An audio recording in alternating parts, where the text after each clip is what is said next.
Good evening, Mayor, council members. This is going to be the Lakeville Fire Department third and fourth quarter report for 2016. And I'll start with our mission statement. The Lakeville Fire Department is dedicated to serving the community through the protection of lives and property by providing public safety education and professional emergency response.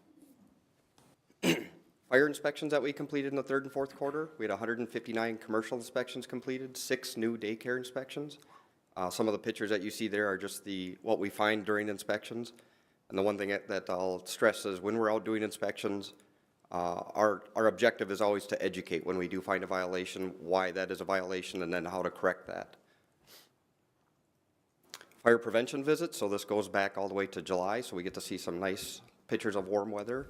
We participated in Little Tyke Safety Camp and Safety Camp in July and August, and then the Dakota County Fire Prevention Day in August. And then moving forward to October was our open house, where we demonstrated a car extrication for all those that came. Fire prevention visits, and this mainly looks at October as far as that was our busiest month for fire prevention and the open house. So we had 10 station tours, fire prevention visits. You can see the number of kids that were affected or that we had contact with, and 12 school visits also during that month. Looking at the waffle breakfast and Panaprog parade, we set a record this year with 2,017 plates that were sold during the event. So this is a huge step. Previous to that, we were right around 1,800 plates sold each year, and we kind of stayed there until this year. All of a sudden, we jumped way over. So. National Night Out, in partnership with the police department, all 4 stations were out and visited approximately 82 block parties throughout the community. So this is always a great time. The firefighters enjoy getting out and seeing the neighborhood.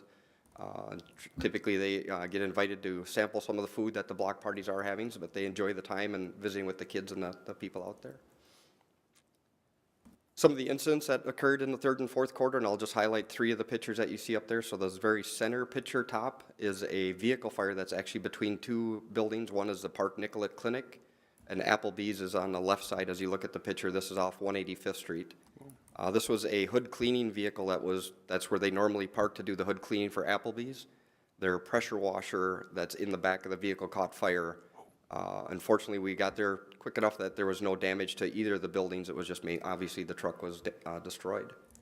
And then the bottom right picture is a garage fire that was from a cooking fire. The fire was stopped at the garage. There was smoke and water damage in the house, but there was only 2 bedrooms, that were affected by the fire that was in the house, that spread to the house. And then the far right picture, this is a mutual aid call that we went to Burnsville to assist them with an apartment fire. 36 units were affected. Looking at both third and fourth quarter, as far as monthly call comparison, you can see that in 16 we are up quite a bit for calls, and I'll explain that here in a minute. But otherwise we remain pretty level with the calls until 2016. And then year-to-date calls, you can see that's roughly just under 400 calls, a jump in 400 calls roughly from 15 to 16. And this will explain a little bit of that increase in calls, is that in October of 15 we added a duty crew. So they are a 2-person crew that responds Monday through Friday, 9 to 5, that they respond to any calls that occur. Typically medicals, you can see 154 of those out of 238 were medical calls that they responded to. The duty crew's main purpose is to alleviate us paging out a station if we don't have to. That's what the duty crew is there for. Their response times, as you can see, about 90% of the time we're on scene under 8 minutes.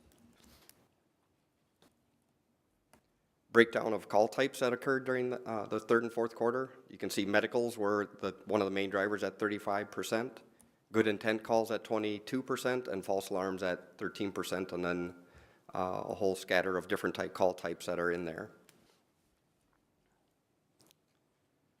A little bit about the Lakeville Public Safety Foundation, some of the events that we did with them during this time.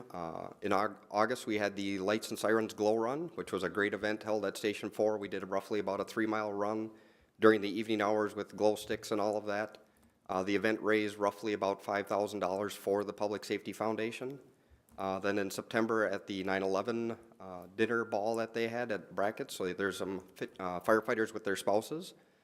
And then the final event that we did in December here was Shop with a Hero. This was a great and humbling event that the firefighters got to participate in, and thanks to the two SROs that you see pictured there with Sparky that made that event happen. In August, we started our class of 2016 rookies, so you can see that we have 8 firefighters there from Station 1, Aaron Berg, Skylar McCoy, Tom Ness, and Joe Small. Station 2 is Steve Ellers, Matt Eller, Gabriel Martinez, and at Station 4 is Colin Hagan. A little bit about their training. So they started in August, September. The far left picture shows them their completion of their emergency medical training. And the middle picture is they're about 2/3 of the way through their Fire 1, Fire 2 training. The middle picture is them going through fire extinguisher training, and the far right picture is actually from January 5th. We're at Able doing search and rescue drills with them. That completes my 3rd and 4th quarter report. We thank you for your dedication and support of Lakeville Fire Department, and I'll stand for any questions.